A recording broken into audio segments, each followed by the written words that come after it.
Good morning, good afternoon to everyone who's joined us today for our webinar, Exploring the Future, Understand and Give Input on the Proposed Older Americans Act Regulations. I'm Bob Blancato, Executive Director of the National Association of Nutrition and Aging Services Programs. I'm delighted to be joined today by my colleague, Erica Kelly, Chief Government and External Affairs Officer of Meals and Wheels America, and Amy Wiatr-Rodrieguez, Director of Center for Regional Operations at the Administration for Community Living. And to go to the next is Erica. Yeah, hi, good afternoon and good morning. I love that wherever you're tuning in from today. As Bob said, we're absolutely delighted to spend this next hour with you all, and thought I'd begin by just telling you a little bit about what we're planning to do. Our agenda, of course, welcome again, and thank you every one of you for all that you're doing every single day to support older adults in your communities. We're going to really highlight the overview of the Older Americans Act regulations in that process. As Bob mentioned, we're delighted to have Amy with us here from ACL to go into even more detail. We're going to highlight a few of the proposed regulations that we think are particularly of interest to all of you joining us. And then we want to tune in and have some time for some Q&A and a discussion with all of you as well. We'll wrap things up with a few important reminders and how to get in touch with us. So as we transition to the next slide, we wanted to remind you again how to participate. I know all of us are familiar with Zoom by now and the functionality here, but reminders are always important. So please, say hello, where you're coming from, introduce yourself in the chat. You can use that at any point throughout today's webinar.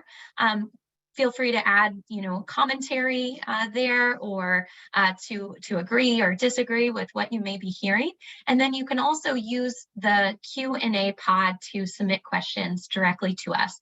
Of course, we'll get to as many of these questions that we possibly can throughout today's event together. And then also, I know that Bob's email address is all over the internet. I think mine is floating behind him as well. So please feel free to reach out to any of us afterwards if things pop up or we don't fully answer your question before the end of the hour. So those are the reminders. And with that, I will turn things over to Amy to kick us off and get things started. Great. Thank you so much, Erica and Bob, and to NANASP and Meals on Wheels America as a whole for inviting me to be with you today, and for and on behalf of ACL for your attention and work on the Older Americans Act Notice of Proposed Rulemaking. We very much appreciate your leadership, including with the nutrition and supportive services programs across the country. And we very much look forward to receiving comments from you and individuals and local service providers and area agencies on aging, states, territories, tribes, and tribal organizations as a part of this Older Americans Act Notice of Proposed Rulemaking. It's certainly a long time in coming, as we are looking to revise our Older Americans Act program regulations for the first time in 35 years. So on June 16th, we issued in the Federal Register this Notice of Proposed Rulemaking, and it covers Titles 3, 6, and 7 programs of the Older Americans Act. So we are seeking input regarding supportive nutrition, evidence-based disease prevention and health promotion, caregiver, legal, long-term care ombudsman, and other services provided by the Aging Network under the Older Americans Act. So if we move to the next slide, it shows some trivia from 1988. And this is, again, just to get into the mindset of what was going on now 35 years ago when current regulations for the Title 3 and 6 programs were created. Lots have changed since then. And for a bit of bonus trivia, the top song for this week in 1988 was Hold On to the Nights by Richard Marx. So with that in mind, kind of 35 years ago, a lot of updating potentially that we looked at doing. And with that, I will just note that the notice of proposed rulemaking document is lengthy. It's about 80 some pages. And since this is something that we don't do very often, in the next slide, I'll share a couple of examples of topics covered in the notice of proposed rulemaking, just to kind of help people understand what you might be looking for in there. So one example is that prioritizing people who have the greatest economic and social needs is one of the basic tenets of the Older Americans Act. And in the proposed rule, we look to clarify requirements for states' definitions of greatest economic and greatest social need, as well as expectations for serving those who meet those definitions. We also look to clarify expectations for ensuring that the perspectives of older people with the greatest economic and social needs are incorporated into planning efforts. If we go to the next slide, another example of what we cover in the notice of proposed rulemaking, which I think is of interest to this particular audience today, are some of our program-specific proposed provisions. With the congregate and home delivered meals provided by the Older Americans Act helping more than 2 million older adults continue to live in the community each year, we took care to address these programs in the notice of proposed rulemaking. We also know that with the COVID pandemic, limitations in our current nutrition regulations were brought to light, and we also saw a highlighted need for guidance to support innovation and response to emerging needs.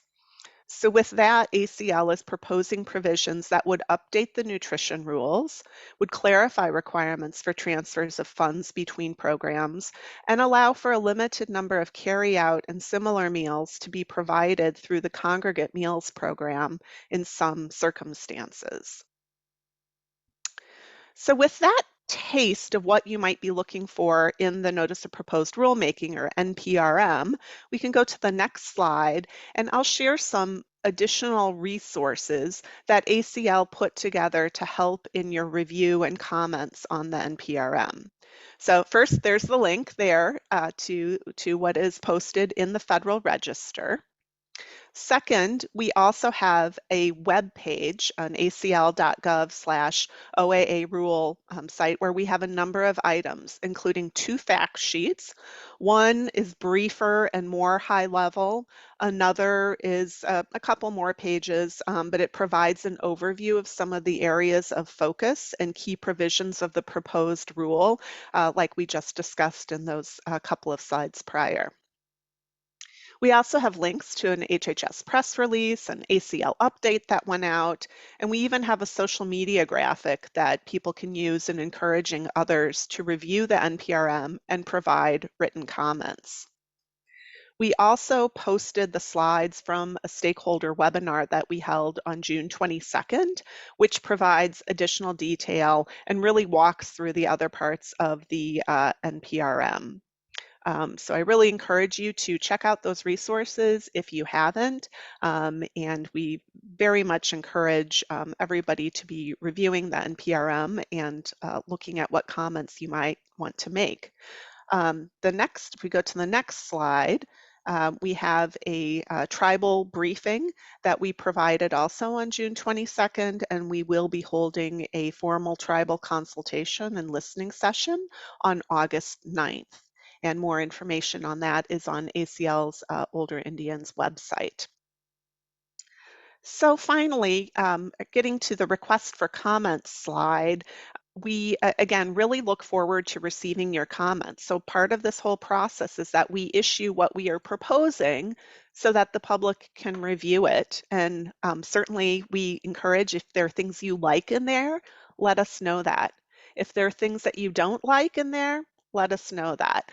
If there are things you're just confused or you think we could do a better job on, let us know that too. The proposed effective date for rules is typically within 60 days of publishing a final rule, with a compliance date and specified, such as the start of a next fiscal year or some other time frame. And again, we welcome comments on anything regarding the NPRM, including effective and compliance dates. So on this slide are the instructions for how you can submit your comments. And I will just note, unfortunately, for those of you that are trying to be very 1988, we cannot accept your comments via fax. However, interested parties can submit your written comments via online or via postal mail, and we do need to get those comments in writing. Please note that the deadline for whatever form you submit is August 15th at 11:59 p.m. Eastern. And so the next slide is my last slide. Again, you can find more information there. ACL will be prepared to provide technical assistance regarding implementation of the final rule. And again, we so appreciate your attention to this. The older adults, elders, family caregivers, the Aging Services Network, and communities across our country will benefit from our collective efforts to realize the vision of the Older Americans Act. Thank you. Amy, thank you very much for a very thorough presentation, and I failed on the front end to properly introduce you. Amy is the director for the Center for Regional Operations of ACL.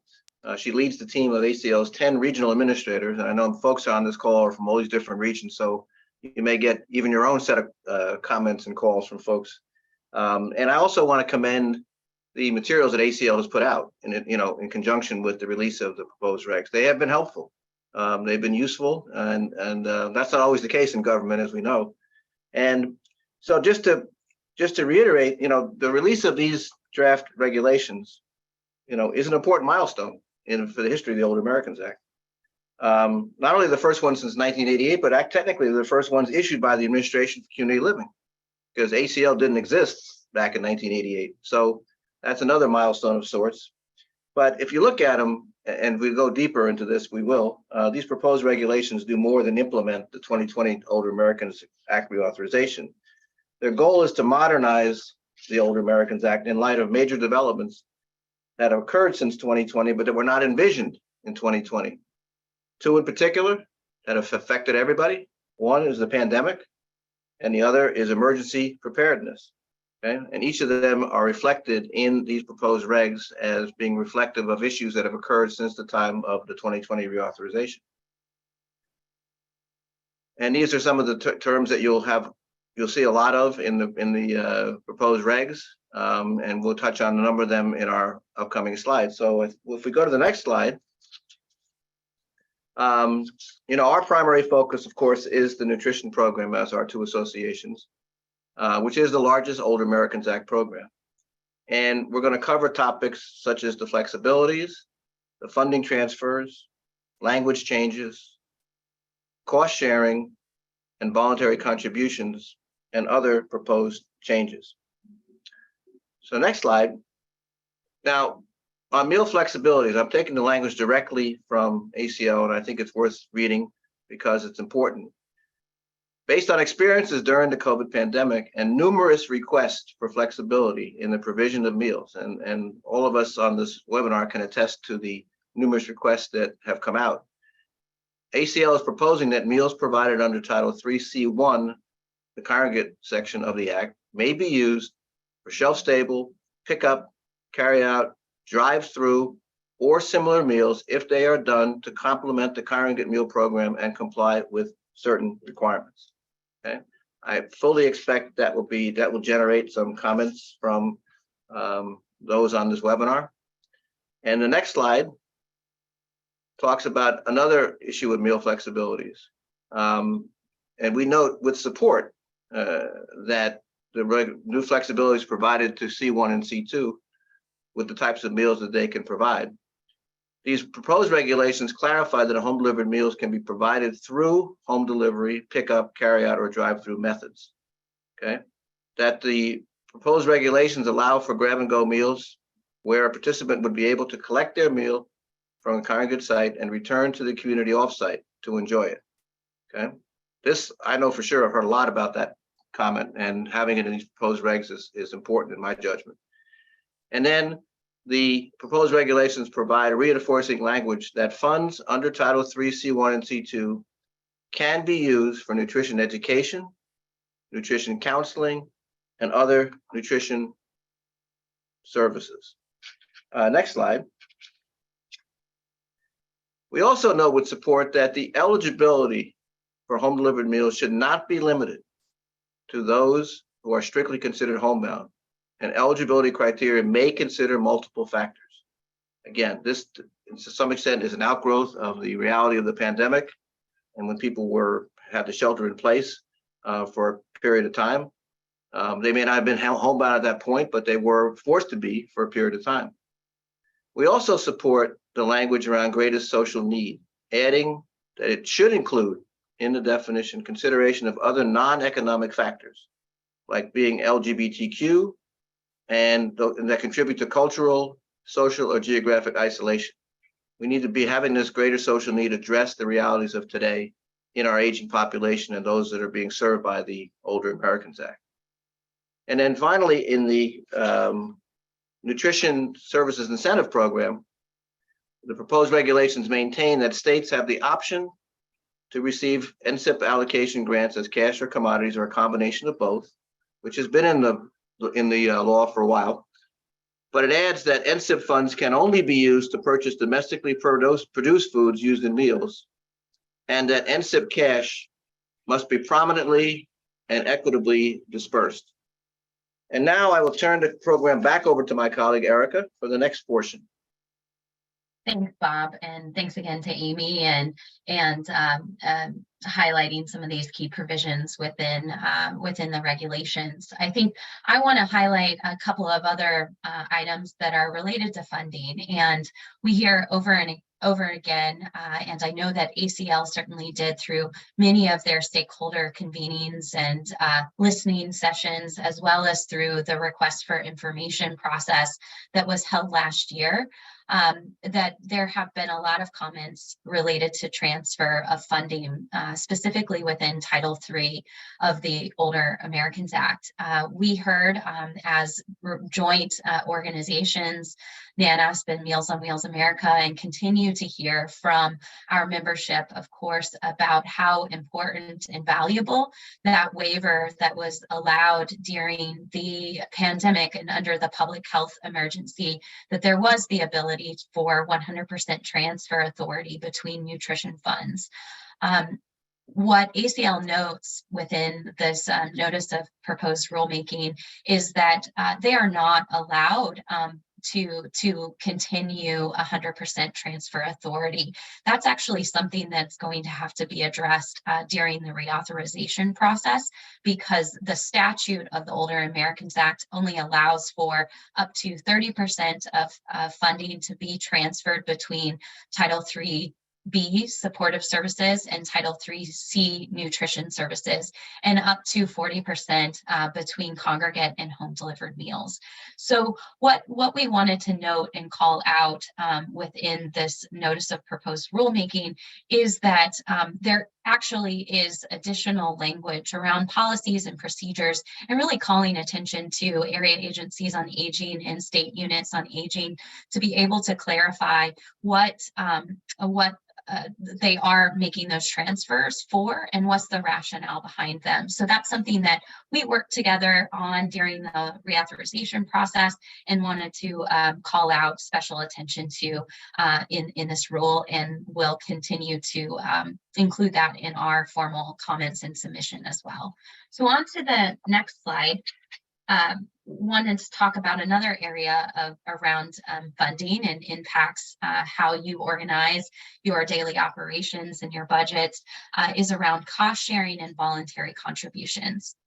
Again, wanted to remind folks that the Older Americans Act does allow for cost sharing for some programs. However, it is not allowed or exempts nutrition services from cost sharing. So we have here on the definition that cost sharing means requesting payment using a sliding scale based only on an individual's income and costs of delivering that service. So these proposed rules really start to add some clarification around that process of cost sharing. Throughout the listening sessions, I know certainly at ours, at the Meals on Wheels America annual conference, Meals on Wheels conference in Expo held last year in Baltimore, there was a lot of conversation around voluntary contributions. So we wanted to note and call out together with support that there is some clarity around continued use of voluntary contributions, particularly in the nutrition program, as well as other programs through that are allowed and supported through the Older Americans Act. And one other note of support is that language specifically indicates and clarifies that funds derived from voluntary contributions must be used to expand that particular service. So if voluntary contributions are made for transportation, for instance, those contributions must go back into that level of support to expand or continue that service. We also wanted to note that voluntary contributions, back to that one additional item that these rules do call out, is that voluntary contributions, again, are continued to be allowed and solicited for all services as long as that method of solicitation is non-coercive. So we thought that was a really important point to underscore. On the next slide, on the theme of funding, there are several sections that are related to private pay and contracting. So we wanted to call your attention to these items as well, and to note that we're continuing to analyze these very carefully amongst our own organizations, soliciting additional input from our membership, as well as talking around and with other national organizations and stakeholders. So the language on private pay programs, it notes that area agencies and nutrition providers may offer separate private pay programs where the individual consumer agrees to pay to receive services, and these programs can provide similar or same services as those in Title III. It also lists requirements for approving and establishing contracts and commercial relationships for allowable business activities that really, again, go with the intent of supporting and expanding a comprehensive array of services to older adults. So this one is complex, and like I mentioned, I think that's why we're continuing to analyze it, but wanted to make note that it does have a direct impact on area agencies on aging, state units, and of course, providers. On to the next slide. I'll turn back to Bob. Thank you, Erica. And some other proposed changes we want to touch on. We note with support that area plans shall now incorporate services which address the incidence of hunger, food insecurity, and malnutrition. I want to add a point there. In the 2020 Older Americans Act reauthorization, for the first time, it included preventing malnutrition as one of the purposes of the nutrition program. And this is important now to see that in both area plans proposed and in state plans currently, there has to be some malnutrition plans written into those state plans, and we hope this will be carried into the area plans as well. We also note that area plans shall incorporate services dealing with social isolation and physical and mental health conditions. And we also note with support that emergency and disaster requirements, I can't believe this, emergency and disaster requirements are defined. I should be very proud. The Prime Minister of Italy is driving in front of my office right now. As an Italian American, I'm really proud of that. But it's also making a lot of noise in the background. My apologies. So with that, let's go to the next slide. Now, as Erica mentioned, these are our thoughts as of now. We have till August 15th on the comment period. And these are two things that we think could still be included in these proposed regs. And I suspect we'll have a few more before the process of filing our comments is done. One is more direction and guidance on meal choices. It has been my experience over the years that the most successful congregate programs that I've encountered are the ones that have the most choices in the meals in a given week. And I think this needs to be reflected in the future of this program. And the place to do this would be in these regulations. And we're also seeking for these regulations to offer a precise definition of malnutrition. Okay. We need to get to that point because the CDC just recently announced that deaths by malnutrition have doubled from 2018 to 2022. And so we need to get, and 1 out of every 2 older adults is either at risk or is malnourished. And we need to have the Old Americans Act be responsive to this. And so now we're going to get you involved. And I'm going to turn the program back to my colleague, Erica, for a poll question. Yeah, thanks, Bob. And really, this is, and we're starting to see some questions, come in through the chat, and also feel free to include them in the Q&A pod as well. Some of them may be quite technical, and we'll want to follow up in, afterwards, or with direct links, or maybe even in our email that goes out to all of you. With a webinar recording, we can include some of those key links. But while we launch the poll and more questions are coming in, just wanted to get a sense, what are you thinking? How are you feeling about what you're learning? These have been circulating for over a month now, so want to get a sense of kind of where you're at. Are you feeling good, indifferent, confused, negative, other? To follow up on Amy's, great presentation as well. ACL wants to hear from you. They want to hear about the things that you like, about the things that you're confused about the things that could be improved, or that you absolutely dislike and are not feasible. So we're trying to get a sense of that from you all as well. So go ahead and select an item, and we'll close the poll here in a second.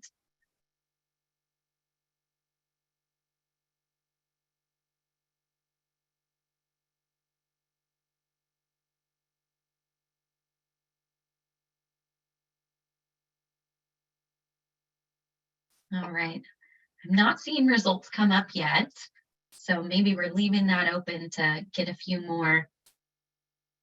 All right, there we go.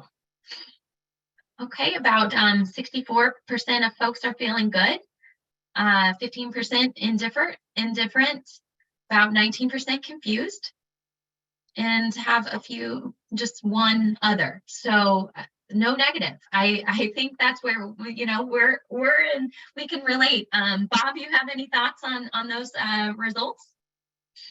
I'm encouraged by those results, frankly. I thought confused was going to win myself, but that's just me. But I think people have taken some time to do this. I think ACL rollout of the proposed regulations was good. That allowed an opportunity for people to learn about them.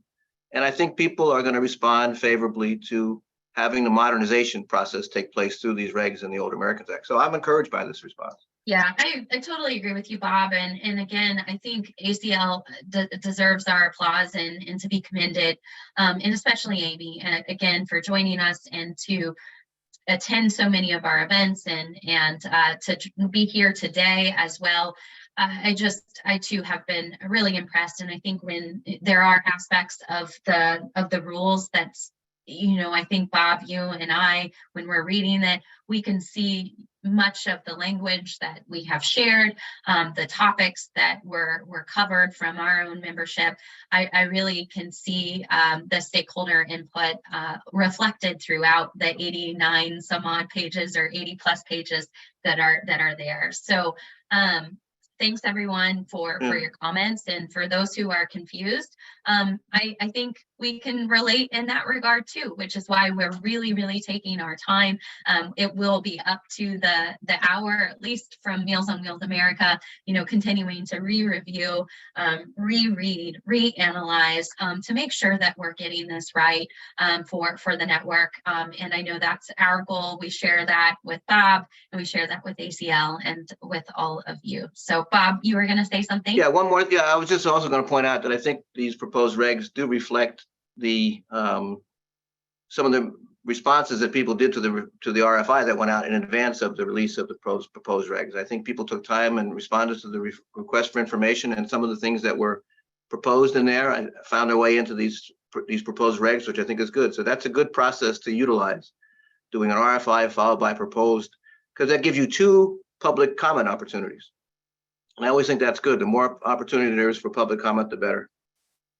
Yeah, well, Bob, I think we want to transition into kind of our Q&A discussion, and I'll do my best to kind of bounce some questions around and see if we can get folks' questions answered here.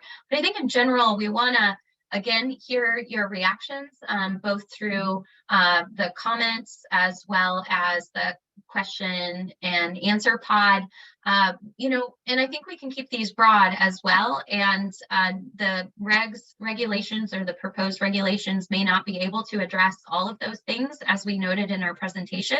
Some of it is reflective of what is within the Older Americans Act, the statute itself, and can't be addressed through the regulatory process. So we know as advocates, we always have more work to be doing, but wanted to use these prompt questions as well. So I'll take a look, and any of my colleagues certainly feel free to, if you see items as well that you want to come off mute and address as well.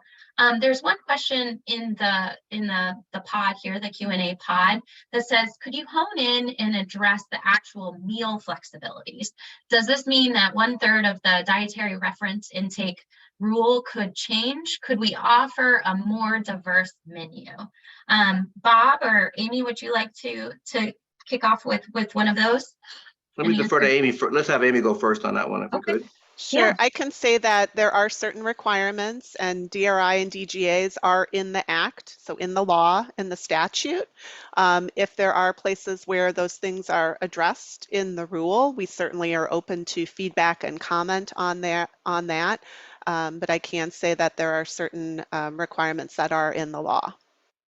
And I suspect that possibly because of what happened in the pandemic, when the 1/3 RDA was waived, you know, there may people be thinking that that was going to be a continuation into the proposed regs, but that's a different statute, completely different statute. And so you'd have to modify this statute to accomplish that. And I don't see that necessarily happening, that to the extent that the pandemic prompted it to happen, but that was an emergency situation. And you have to keep the things separate.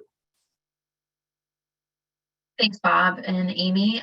We have another question here, which I think is a familiar one, related to the frequency and the delivery of nutrition services. So this individual says that we've been providing once a week delivery of frozen meals that meet all of the dietary requirements.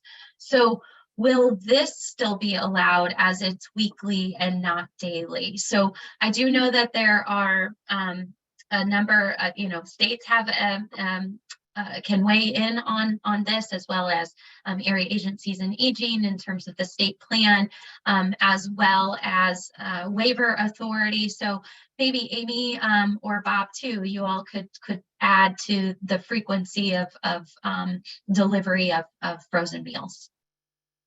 Right. I'm afraid I'm going to start sounding like a broken record, that there are certain things that are in the Act. I do not believe that there's anything that talks about the frequency of delivery, but states are required to have policies and procedures, and it may be an area agency that has a policy or procedure, or even your local service provider having a policy and procedure to look at. Where there are things that address in terms of delivery frequency or anything else, policies and procedures, et cetera, related to that in the rule, again, we welcome your feedback, whether it's you think something's not there that should be, or it's there and it shouldn't be, or it's just unclear. We welcome your feedback. That's good, Amy. And the other thing I would add is, you know, we have to separate out the difference between a regulatory issue in proposed regs and potential reauthorization issues that could happen next year.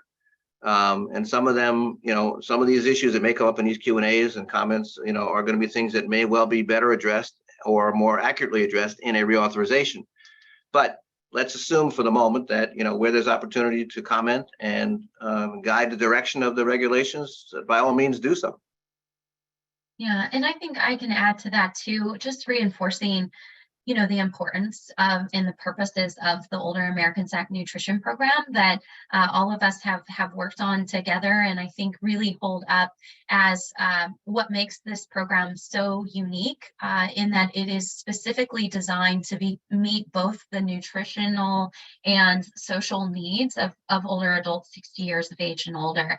And I think that certainly we did learn throughout the pandemic that clients are also looking for different frequency of delivery. And so I think that is something that we want to continue to work on together, and to be able to provide a flexible service that does ultimately meet the needs of the older adults within your communities. So I think that there's a lot of within these regulations that point to that, and allowing for input as we're talking about those area plans, those state plans that are looking for both feedback to develop them from clients themselves, as well as you all as nutrition services providers. So again, I think we're going to be looking at these regulations for a very, very long time, hopefully not 30 some odd years before they're updated again, but because we want to continue to evolve them. But I think that's also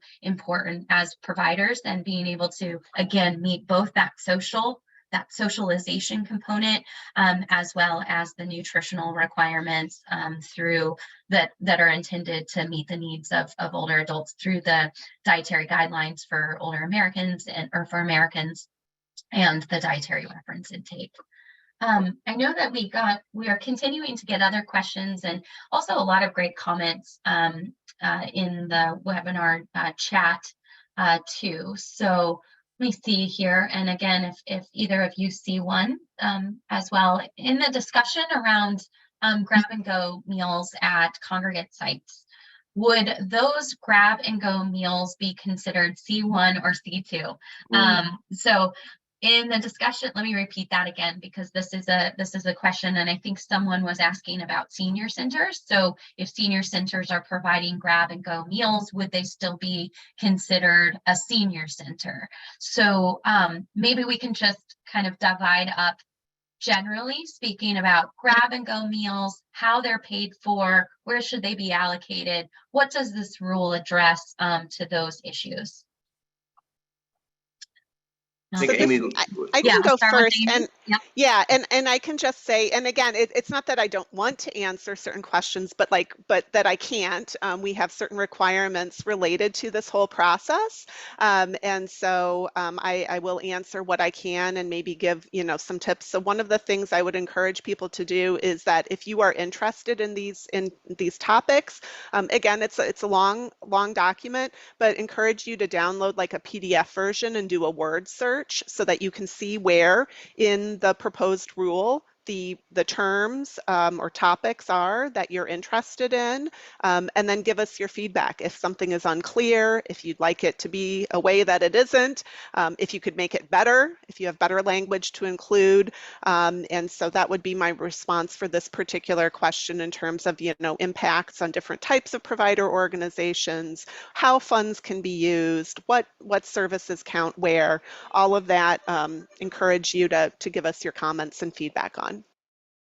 And I would add to that, and this may get me in a little bit of trouble, but I like to do that once in a while. A lot of these determinations about what pot of money to use come from the states. Okay, they make those determinations in many cases, and if it is inflexible, or if a given state is not really understanding the situation on the ground relative to having both pots of money be able to support grab and go, that needs to be addressed somehow. And now whether it's done through these regs or some other guidance that needs to come out that ACL puts out regularly on a bunch of different areas, this topic comes up over and over and over again. And I think it really does have to be addressed, whether it's if it's in these proposed regs, I'm not sure, but somewhere ACL needs to provide some guidance, some direction maybe to states to be more flexible in how they reimburse grab and go meals. Yeah, and I think I would add too, Bob, certainly these proposed regulations also draw attention to the fact that there are two nutrition programs within the Older Americans Act, Title III C1 congregate and Title III C2 home delivered, and that we are trying to also address this third type of service around the grab and go or drive-through meals. So I think that these regulations do a good job of hearing that need of the network, and that this is a type of service that providers want to be able to continue to deliver, that it has helped us reach, as a network, reach more individuals. It's allowed us to connect with them in new and different ways, and almost a new entry point. So for the person who is asking about senior centers, I hear frequently from Meals on Wheels America members that that is actually a grab and go or a drive-through style meal has actually opened that door to the senior center in a clearer way, by getting to know someone, by building that trust, on a weekly basis, that next time they say, hey, why don't you come join us on Friday? We're having this type of meal. We think you'd really like it.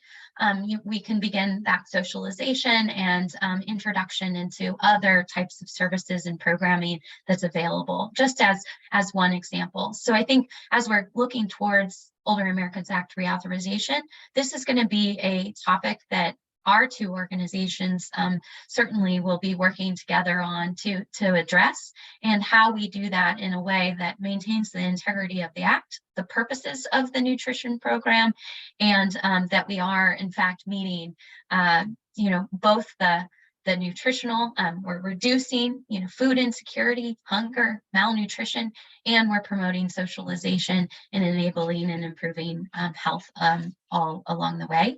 And we've also heard, how do we make sure that we're collecting that data and the impact, that we're able to continue to make that case for why these programs work, how effective they are, and why they warrant additional investments from our federal government, as well as states and local and private and beyond. Let me add one more thing, if I could, Erica, which is, we're hearing from folks, and I'm sure you are as well, and we canvass our folks, and you do too, that the grab and go has brought the younger senior into the program. Okay, and we've got a commitment to address the population 60 and over, which is the eligibility age for the Older Americans Act. So one thing I'm going to suggest, unless Amy tells me that it isn't the right thing to do, is that if you're going to file comments on that particular section of the proposed regs dealing with grab and go and flexibilities, put a paragraph in about how it's worked in your area. What's the result been of introducing grab and go and continuing grab and go? Because I think it'll put a better, clearer picture for the folks who read these comments, what they could be doing in the future. Yeah, thank you, Bob. And we're still getting a lot of questions. I do not think we're going to be able to get to all of them, but we'll keep plugging away as long as Bob and Amy still have time. And that you don't have to make it to another meeting. Hey, I have to call out Bob here. He received an award and recognition earlier today, and then rushed over to make sure that he could make this webinar. So if we had the, maybe we can, include some claps and applause in the chat for Bob. What an advocate he's been for all of you and for older adults across this country. Thank you, I got another, yeah. So thank you, Bob. Really, thanks for everything you do. I think this is a great question, and I personally do not know off the top of my head the answer to it. But how does the modernization of these proposed regulations, how does that account for technology use by organizations to reach and engage diverse older adults? I think I can think of several places where that might show up, but nothing is immediately coming to my mind which section that would occur, but I know it's in there, so, or parts of it. So Amy, maybe we'll start with you again. I think this cadence works well. Start with Sure. ACL position, and then Bob can fill in. Yeah, and again, I would say check out the proposed rule, see if there are places in there where it is addressed the way that you think it should be. Let us know when it's done well. Let us know if you think there should be changes. You can make it better. Let us know if something should be in there and it's not. One piece of context I'll give too, and this is in those resources that are on the ACL webpage, but kind of how the document is set up is roughly the first 40 pages is what we call a preamble, or it kind of gives background and explanation for the changes that we're making. The last 40 pages or so is the actual proposed regulation text. So you might need to look at things in two different places, to best make your comments and your feedback to us. The preamble, the explanation part, and then the actual proposed regulatory text. And one thing I'm going to tell people, don't try to wordsmith, the language of the proposal. That's the job of ACL. You give them guidance, but don't try to be the wordsmith agent, because it'll never work. All right, it'll never work. But going back to the question at hand, certainly in a modernization discussion, whether it's through regulations or reauthorization, the role of technology in the Older Americans Act on the ground level has to be addressed, because it was addressed tremendously during the pandemic. There were introductions of new programs, new services to facilitate outreach to older adults. Okay, we're engaged in the Older Americans Act and helping folks get benefits. Okay, and so the technology has complemented a lot of the work of the traditional aging network. And if it isn't obvious in the language, it's certainly incumbent upon technology companies and those who are engaged in working with the Older Americans Act now to weigh in and talk about where language could be inserted into the proposed regs. Thank you, Bob. I think we have another question related to Older Americans Act congregate meals, and I think I have some thoughts on this question, but want to go through that same sequence again. So let me repeat this. Do the regulations or Older Americans Act limit congregate meals to 1 meal per day per recipient, especially in areas of high need? Is that one of the issues being addressed? So Amy, this is on like the number of meals that you can provide in a congregate setting per client.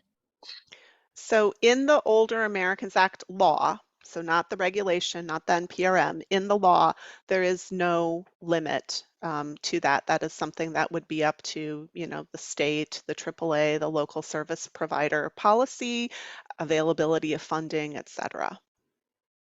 And I think, Amy, correct me if I'm wrong, the meal has to also meet the 1/3 RDA, even if it's a second meal, right? That is the only other criteria I can think of. That. Yeah. But beyond that, you're not limited in what you can do as long as you meet that criteria. Right. Yes. And I think it specifically gives those different percentages, right? It's 33 1/3 and then 66 2/3. Yes, that's correct. And then if it's 3 meals a day, it's the entire daily allowance or recommended intake. So hopefully that answers the question. So I'm going to be looking around. Bob, you've got lots of kudos and congratulations. I know. Well, thank you everybody for that. It's appreciated. Thank you for triggering it. As we are kind of coming up on time, I want to turn to Bob and Amy just to see if there are additional areas with Amy. I realize you probably can't comment on that, but Bob, if there are areas within the proposed rules, the regulations that you would expect or want folks to take a closer look at, anything throughout this process that you would want our audience to walk away with or to really remember? I think the most important thing is to localize this process, okay, so that you are sharing comments with ACL based on your own experiences in running programs, based on your own experiences in what your service population is seeking. What are your older folks responding to that may be different that the Older Americans Act has provides now that it didn't before, or what could be broadened or strengthened through the regulatory process. So I think the more, those of us in the Washington picture and the national side of things have our way of writing our comments, okay? But you are, those of you who took the time to come on this webinar, you should really be localizing your comments directly to what it is that's going to benefit you, okay? Or even if you see something you think could threaten you or impact your program, call that out.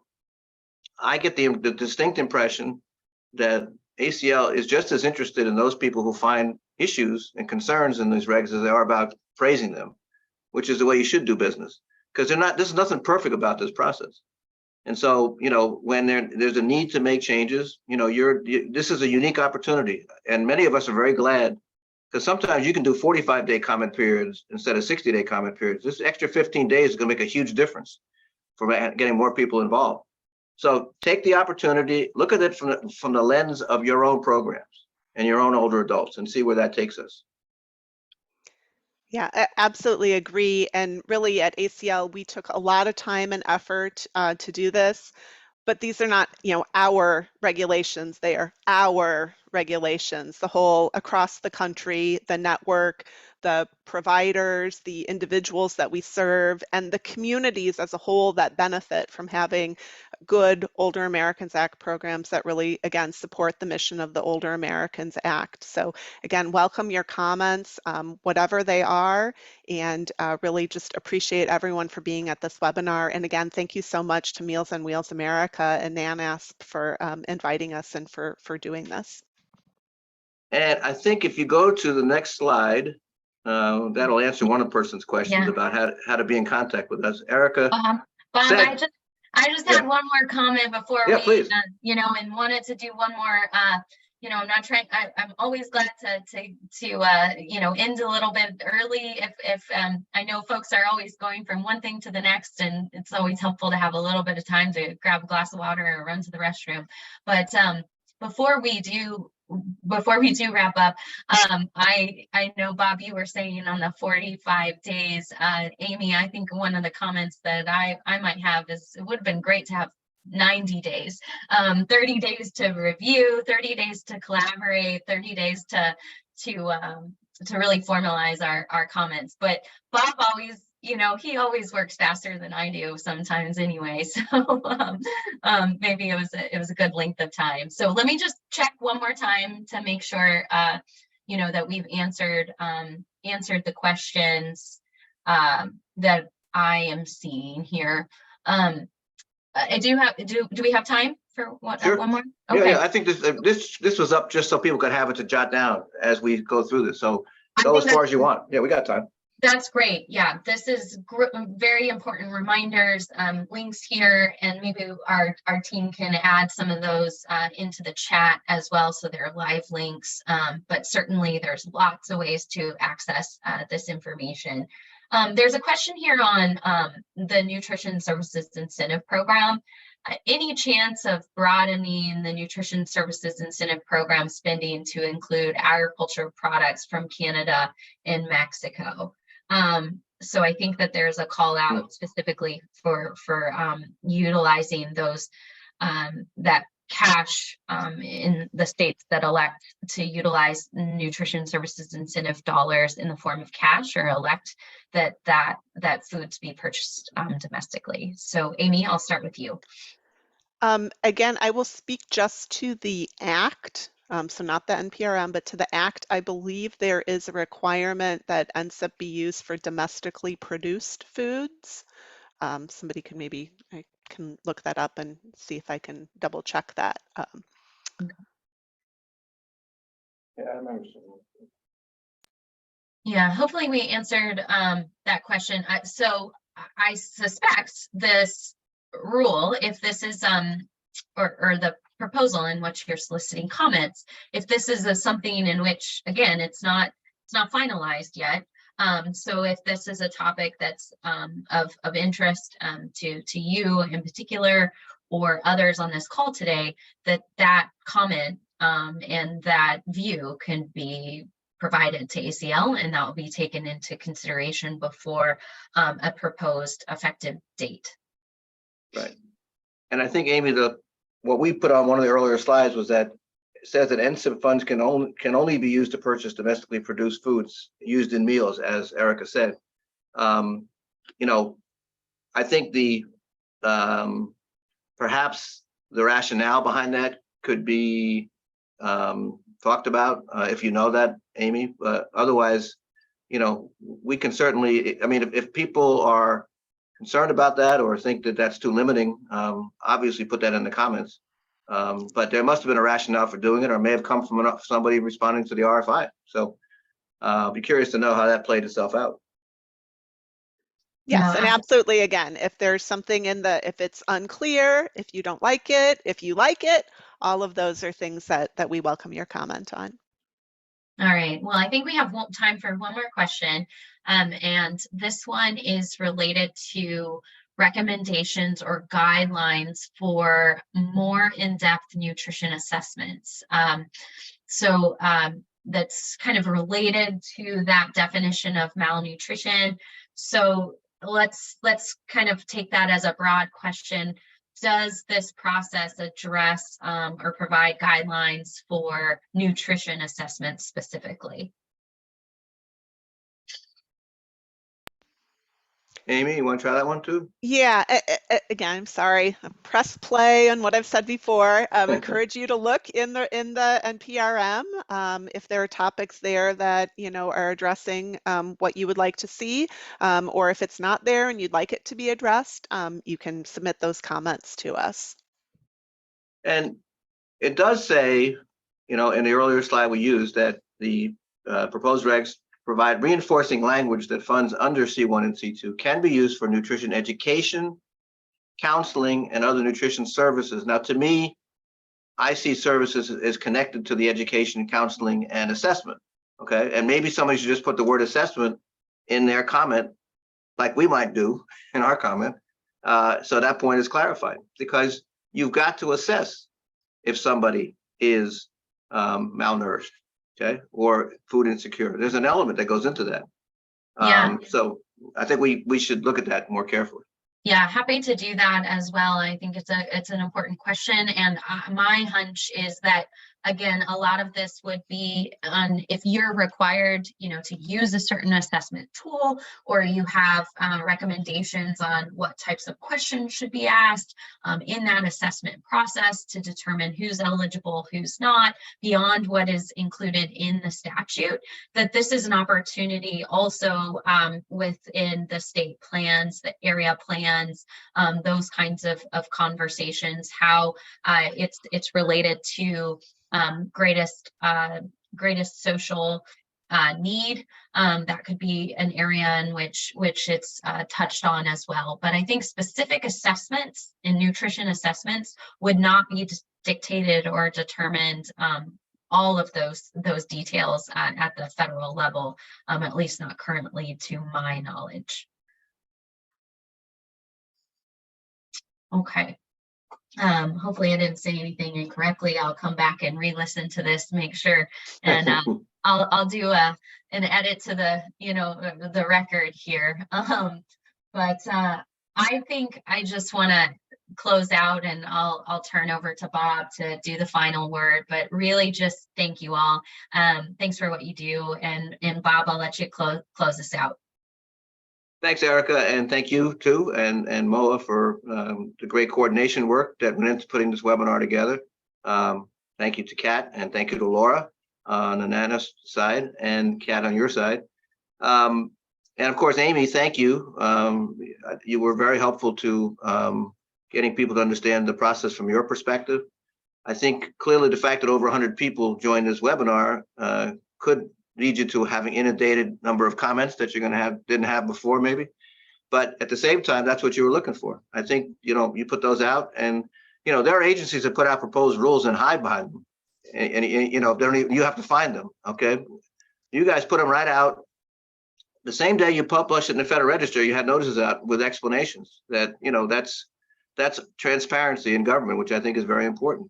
So, and in turn, our ability to join this process through this webinar has been enjoyable for both of us. So on behalf of NANASP and Meals on Wheels America, thank you for joining us, and be in touch as this last slide says, either through the process of getting a recording of the webinar or Bob or Erica's email. So with that, I guess we'll say thank you and goodbye.